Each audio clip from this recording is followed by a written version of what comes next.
गंगा नदी के किनारे एक घना जंगल था। उसी जंगल में एक कुटिया में 3 साधु रहते थे।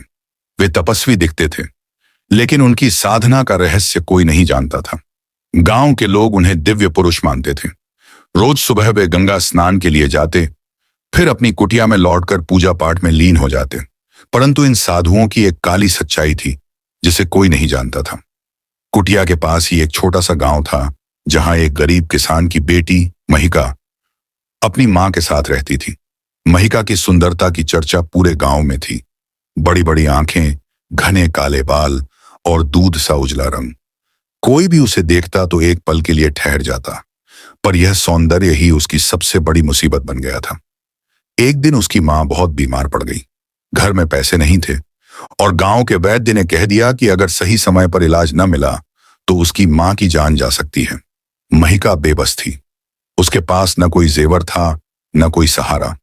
वह मदद की तलाश में भटक रही थी जब किसी ने उसे सलाह दी, साधु बाबा से जाकर मदद मांगो, वे बड़े कृपालु हैं। महिका को और कोई रास्ता नहीं सूझा। मां को बचाने के लिए वह सीधे साधुओं की कुटिया पर पहुंच गई। वहां तीनों साधु पूजा कर रहे थे। महिका ने कांपती आवाज में कहा, बाबा, मेरी मां बहुत बीमार है, कृपया मेरी मदद करें। तीनों साधु उसकी ओर देखने लगे।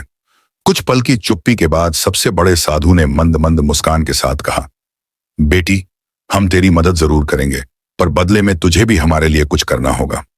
महिका असमंजस में पड़ गई। उसने डरते हुए पूछा, क्या करना होगा बाबा? तीनों साधु अब उसे अजीब नजरों से देखने लगे। उनके चेहरे पर कुछ ऐसे भाव थे जो महिका को असहज कर रहे थे। तभी दूसरे साधु ने कहा, बेटी, चिंता मत कर, हम जो कहेंगे वह तेरा ही भला करेगा, बस थोड़ा त्याग करना होगा। महिका को कुछ समझ नहीं आ रहा था, पर मां की हालत उसकी आंखों के सामने घूम रही थी। उसने बिना कुछ सोचे कह दिया, ठीक है बाबा, मैं सब कुछ करने को तैयार हूं, बस मेरी मां को बचा लीजिए। तीनों साधु एक दूसरे की ओर देखने लगे और मुस्कुरा दिए। सबसे बड़े साधु ने कहा, अच्छा, तो कल रात तू हमारी कुटिया में आ जाना, फिर हम तुझे बताएंगे कि तुझे क्या करना होगा। महिका को उनकी बातों में कुछ अजीब लगा, पर वह अपनी मां की बीमारी को लेकर इतनी चिंतित थी कि ज्यादा कुछ सोच नहीं सकी। उसने सिर झुका दिया और कुटिया से बाहर आ गई।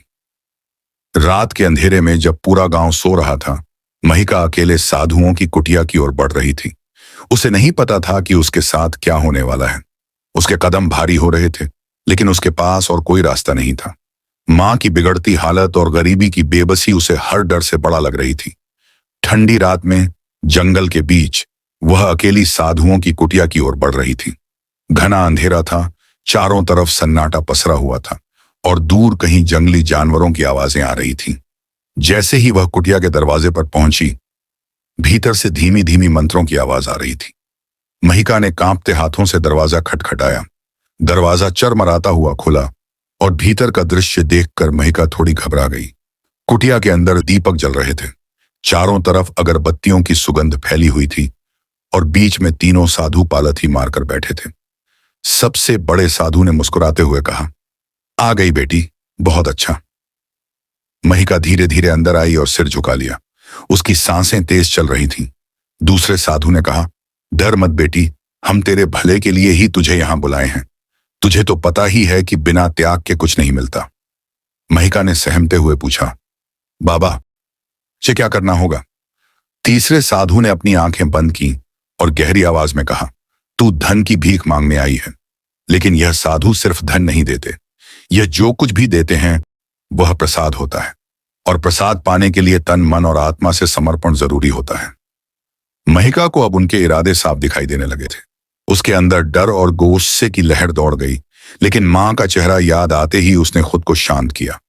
उसकी आंखों में आंसू आ गए। सबसे बड़े साधु ने धीरे से कहा, रो मत बेटी, यह सब तेरी और तेरी मां की भलाई के लिए हो रहा है। जो ज्ञान हम तुझे देने वाले हैं वह संसार की किसी किताब में नहीं मिलेगा। महिका अब घबराने लगी थी। उसने पीछे हटने की कोशिश की, लेकिन तभी दूसरे साधु ने धीरे से उसके कंधे पर हाथ रखा और बोला, भागने की कोशिश मत कर, हमने तुझसे वचन लिया है। महिका के अंदर एक तूफान उठ रहा था। क्या वह अपनी मां की जान बचाने के लिए खुद को कुर्बान कर दे? क्या कोई और रास्ता नहीं था? तीसरे साधु ने दीपक की लौ को घूरते हुए कहा, जो स्त्री बलिदान देती है वह देवी बन जाती है।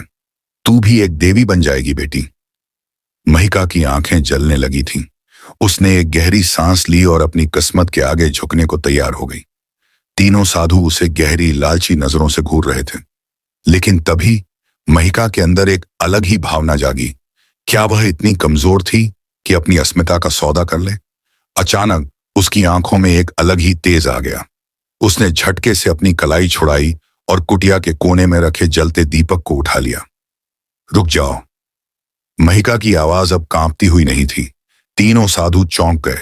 अब उनके चेहरे पर डर झलकने लगा था। महिका ने दीपक को हवा में लहराते हुए कहा, अगर किसी ने मुझ पर हाथ भी लगाया तो मैं इस पूरी कुटिया को आग लगा दूंगी। तीनों साधु एक पल के लिए ठिठक गए। यह वही महिका थी जो कुछ देर पहले डरी सहमी थी, लेकिन अब उसकी आंखों में क्रोध की ज्वाला थी। महिका ने बिना समय गंवाए दरवाजा खोला और बाहर की ओर भागी। सुबह होते ही उसने गांव में जाकर सबको साधुओं की सच्चाई बता दी। गुस्साए गांव वालों ने कुटिया को आग लगा दी और तीनों साधुओं को गांव से निकाल दिया।